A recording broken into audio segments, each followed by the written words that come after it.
Hey, my name's Jason Creel, and today I want to talk about 3 different areas of advice for lawn care business owners. Stay tuned.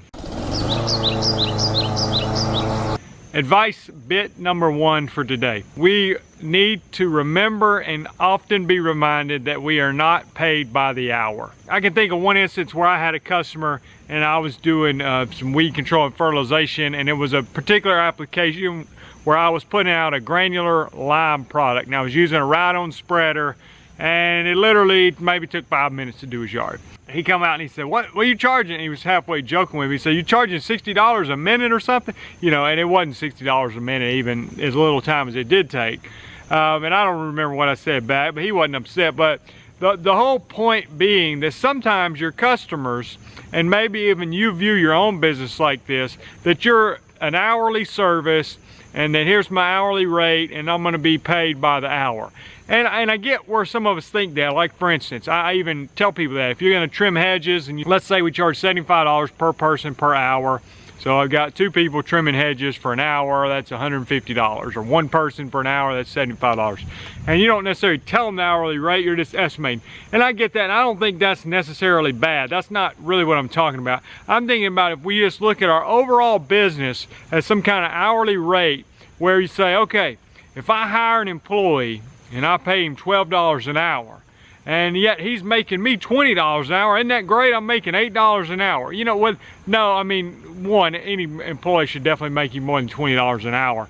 But even in that situation, the mindset, even if that employee was making you $40 an hour, it probably is not enough, just to be honest with you, when you understand what the costs are of an employee. To sum it up, you need to understand that customers are paying for a result, not by the hour, okay? They're paying to know that my yard is gonna look good when it's mowed, or when, for me, doing weed control and fertilization. I want the results, and this is what it costs per application. So don't let the customers suck you into that, and don't believe that lie yourself, because if you get trapped in that, it's gonna really affect the way that you price things, and you're ultimately not gonna look at your business. Am I being profitable overall? You're gonna say, well, oh, you know, $40 an hour, that sounds great. I used to have a job where I only made $18 an hour.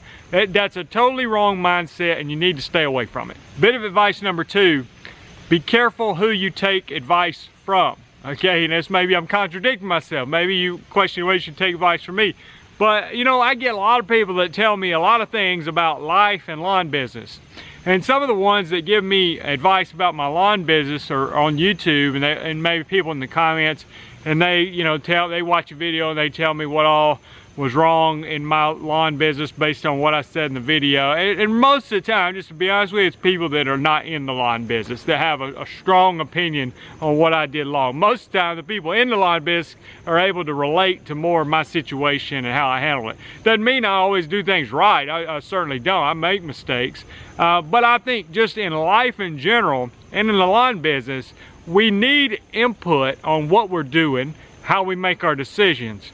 And at the same time, you have to limit that input by a few trusted counselors, if you will, versus just listening to everything that everybody has to say. Part of what makes a good business owner or a good entrepreneur is you have to have some confidence about what I'm trying to do here, and not everybody's going to agree with it, but I'm stubborn enough to persevere and to see if I can make it happen because I really believe in it.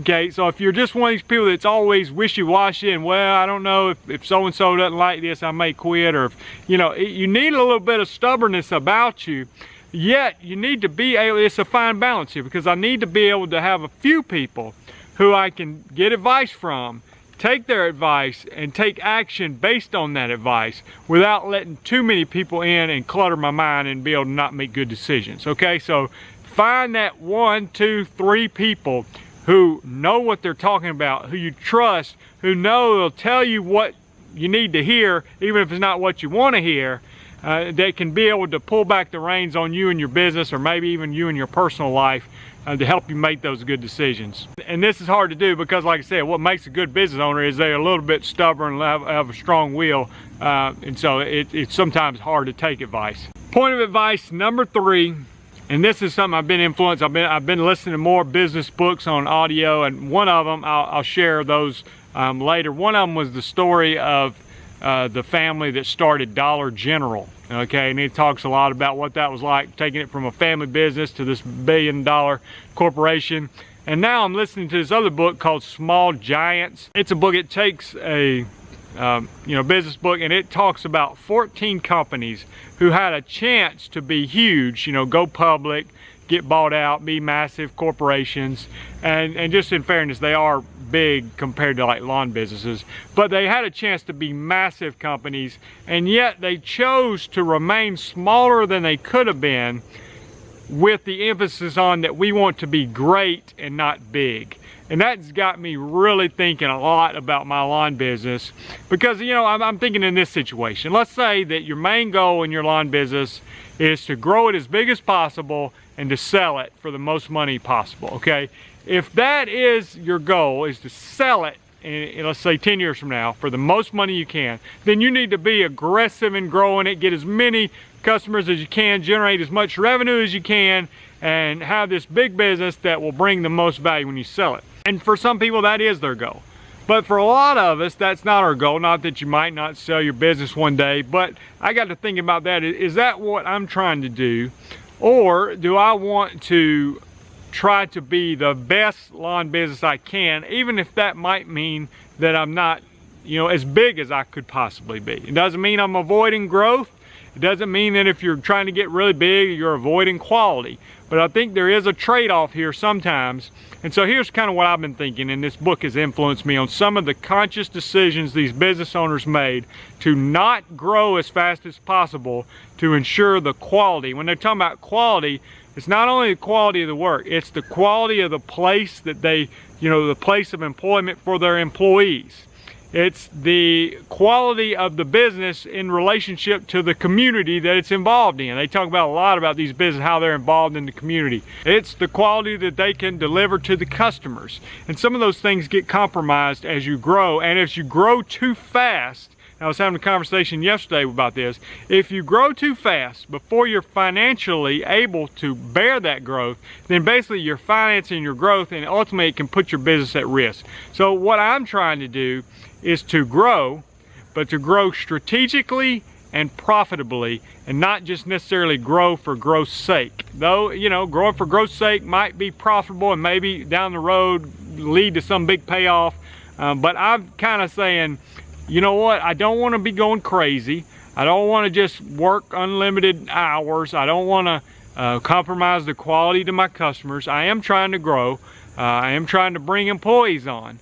But I want to make sure I'm doing it in a strategic way that maintains the quality and provides actually a good place for an employee to want to work, and while they're working there, there's a place that they would want to stay. And it's also a good business for the community that I live in, so these are some things I'm thinking about. I think hopefully it's challenged the way that you think about your business. Let me hear from you about these 3 points of advice that I'm sharing with you. I always like hearing in the comments what other people are able to challenge my thinking, and or either affirm it or to tell me, where they think differently, and that's fine too. If you haven't done so, go ahead and subscribe to the channel. I'll continue to provide more content for you.